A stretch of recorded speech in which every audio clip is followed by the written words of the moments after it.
In 2005, Google started one of the most important tools for a small business to generate leads and become more known in their area. What is it? Let's get into it.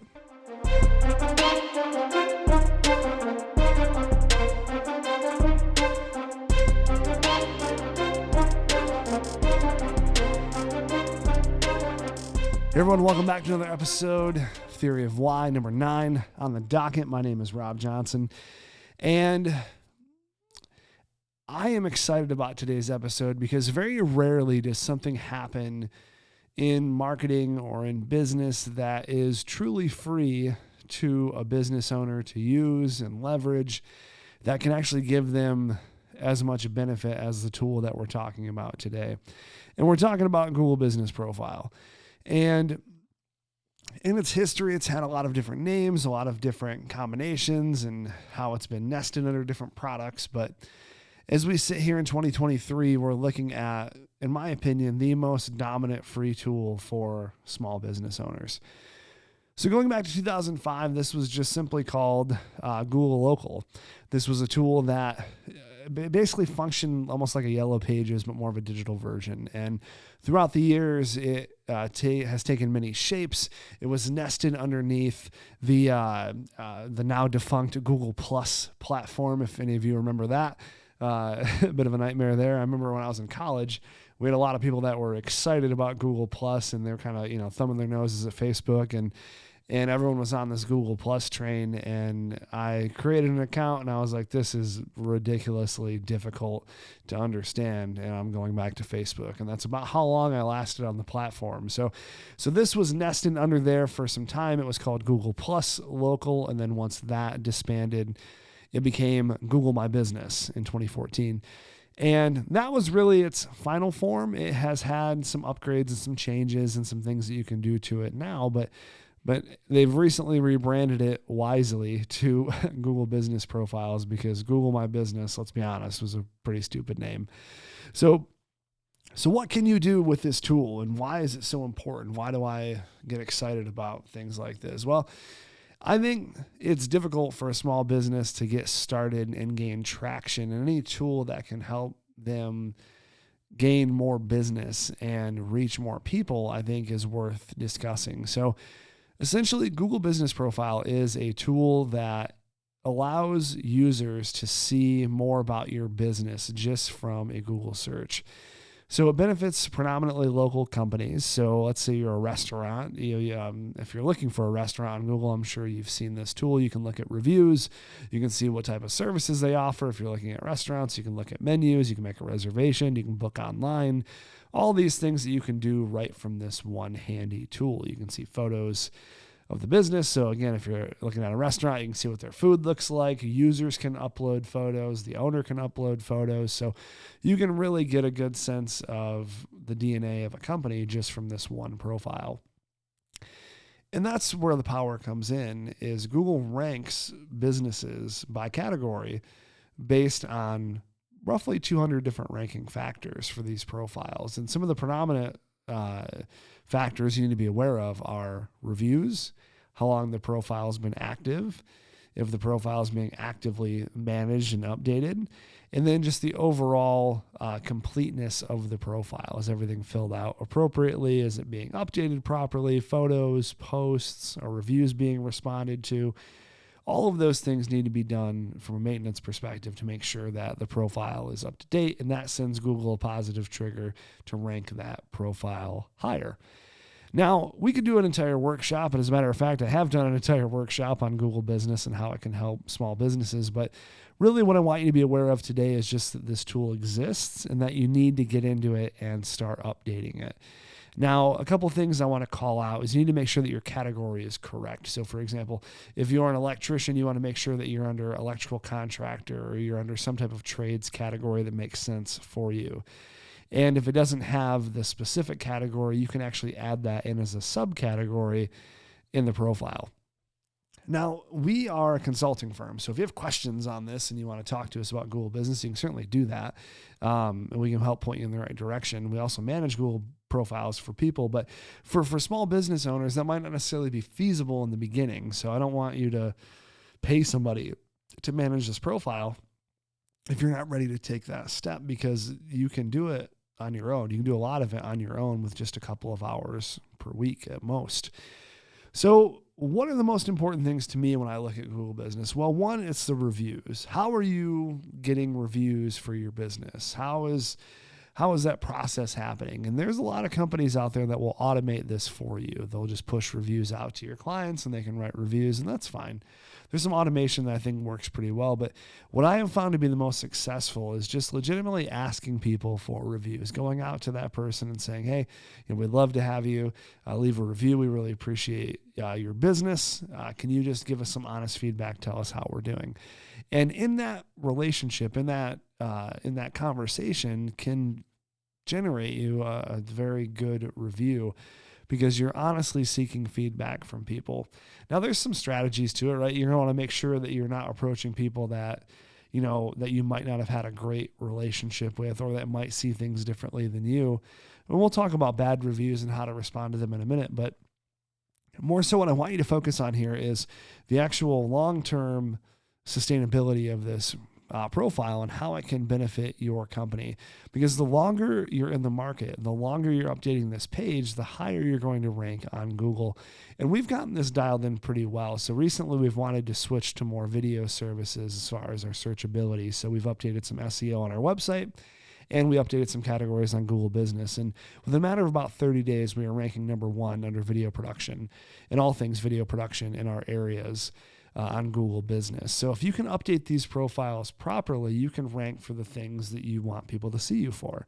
So if you're a baker and people are searching for fresh bread in Detroit, Michigan, that is something that can help pop up on that Google Business page. Now, a couple things I want to separate, because it's important to mention the differences. So local SEO typically refers to the local search engine optimization on Google for your business. It doesn't have a whole lot to do with your website. This profile is really where all of the speed of that SEO comes from. So it's important to make sure that you have separation between your website SEO strategy and your local SEO strategy with Google Business. Now, obviously your website's going to be linked to that profile, and in some platforms like Squarespace, you can actually link your Google Business profile to your website.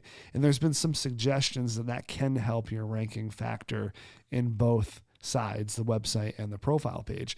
But it's just a matter of having two separate strategies. One for the website, what keywords do you want to target, what landing pages are on there, and then also for the Google Business profile, what cities do you want to be in, what products and services are you building out. All of those things are important to consider as you go through the profile. So I had mentioned a few moments ago that I want to talk about reviews, and this is really important to me. I was actually speaking on a panel a couple weeks back, and this question came up: how do you respond to a negative Google review? And I probably differ with most people on this. And I believe that the only way that you can respond to a negative Google review is to be transparent with what happened. So let's take two scenarios here. First scenario is someone wrote a Google review and they've never been a customer. It might have been a competitor that was writing a Google review, or just someone who made an honest mistake. And in either circumstance, I would flag the review and submit a ticket to Google to see if they can strike it on the grounds that they've never been a customer with you. But the second thing I would do is I'd reply to the review indicating just that. Hey, Mary Smith, we don't have any record of you being a client here. We take all feedback very seriously, and if something like this did occur, we'd want to address it very quickly. But since we don't have any record of you in our system, there's nothing we can do to address this. You want to say something that reflects your culture and who you are as an organization. You don't want to give a standard answer of, hey, I'm really sorry that this didn't work out. If you give us a call at 1-800 whatever, we can make this better for you. Don't do that. Because if you do that, if you say that, it looks like you're just trying to handle everything behind closed doors, which makes you look less transparent, which can actually lead people away from your business. Now, the second scenario would be someone wrote a review and it was legitimate. There was an actual problem that needed to be solved and you didn't do a good job solving it. So what I would say is I would address the issue. So let's say you're a pool cleaning company, right? And someone came and cleaned the pool and they didn't do a good job and they left it a bigger mess than they found it. And you've since, addressed that issue with the employee and things are on the right track, right? So you've handled it inside. Now you need to explain to the outside world what has happened. So you can say, hey, Mary, we really apologize for this. This is absolutely what happened. This is not a reflection of who we are as a company or what our standards are. Just so you know, we did reach back out to you just to make sure that we had this pool cleaning issue correct. We issued you a month worth of free pool cleaning because we want to make sure that you are confident in our service. We'd love for you to reconsider this review, and we want to make sure that you know how much we value your business, right? So you're doing your best to make it right, and you're doing it in a public way. And obviously behind closed doors, you're calling her and making sure that, you're offering those things to her to try and make things right. But when you do that, when you respond publicly and you put everything out there on Front Street, what's actually happening is potential customers are seeing that and they're saying, wow, these guys handle things in a way that resonate with me. Even though it's a 1-star review, I would work with them because of how well they've responded to reviews. And this is statistically what most users see and consider when they see a well responded to 1-star review. You don't want to be super hostile where you come off like a prick, but you also don't want to just be, the typical Amazon customer support. Oh, we're sorry for your inconvenience. Please give us a call and we'll give you a free $5 voucher. Like, you don't want to do that either. So you want to have a good balance of fixing the issue publicly and making sure that everything is happening operationally that ought to be happening behind closed doors, because that negative feedback can really help make the business better. And you can't look at it as a bad thing. You got to look at it as an opportunity to change somebody's mind about your business. So Google Business, again, super powerful platform. I wanted this episode to be shorter, largely because I think there's a lot of value in people seeing free tools and being able to dive into them for what they are. And Google Business is absolutely one of those tools. It's not like a free trial. It's not like, there's a subscription tied to it or something. It's just an honest to goodness, excellent small business marketing tool that you should be taking advantage of. If you're a small business and you're trying to get business from your local area, a few counties, maybe a region of a state, absolutely take a look at Google Business Profile and see how you can, make a major difference to your local searchability with this tool. So 2 things before we wrap up today. The first thing is I want to talk about a proverb, and this proverb is really important to me. For a long time, I was working with a nonprofit men's ministry, helping different guys work through different problems and whatnot. It's called Edge Venture. And in that ministry, what I discovered was there's a lot of value in learning and working with people from all different backgrounds. And in business, it makes me think about this proverb quite a bit. It comes from Proverbs 27. It's 27:17. It says, as iron sharpens iron, so will one man sharpen another. And it makes me think about a lot of things. Obviously, spiritually, it's important to be around people that are strong and that can encourage you to do better and to keep you sharp. In business, it's the same thing. You want to be around people that'll make sure you're elevating your game every day, that you're getting better and better every single day. It makes me think Justin Ford, who's a friend of mine and also podcasts here as well. He has this motto he's been using this year, which is 1% better. Can you get 1% better every day? And one of the ways that you do that is by surrounding yourself with people who also want to get 1% better, right? You've heard parents tell their kids, I'm sure if your parents told you when you were younger, if you're listening to this, that who you surround yourself with is a good indicator of who you're going to be. And in business, it's the same way. So as you think about your business, as you think about your spiritual life, as you think about just the people that you're surrounding yourself with, who are they? Are they making you better or are they making you worse? And sometimes I like reading case studies about things that didn't go the way they should have, businesses that have failed, because it helps me understand what worked and what didn't. But that's a line, right? You don't want to hang around with people who are failing just so you can see what failure looks like. But it's a good lesson to learn. Where did people fail? Where did they make mistakes? Did they learn from them? Did they just grow into that failure and live there? What actually happened? And through that, I think you can discover really quickly what exactly it is that you ought to be doing from a small business owner point of view. So I think really considering, who you surround yourself with, it's such a critical lesson. And even it's something that we learn as kids, but man, is it important now? Like, to this day, it's something I think about all the time with who's in my inner circle. Are they making me better? Am I doing a good enough job, helping them? Am I holding them accountable? Are they holding me accountable? All those things matter, right? And as we look to wrap up today, I want to finish with a quote from Steve Wozniak, the counterpart of Steve Jobs over at Apple. And he said, "I don't believe anything really revolutionary has ever been invented by committee." And if I were to take a couple of extra steps on that quote, what I think he's getting at here is it's very difficult to come up with an original idea by committee because there's so many different people that are putting their insights and thoughts at the table, right?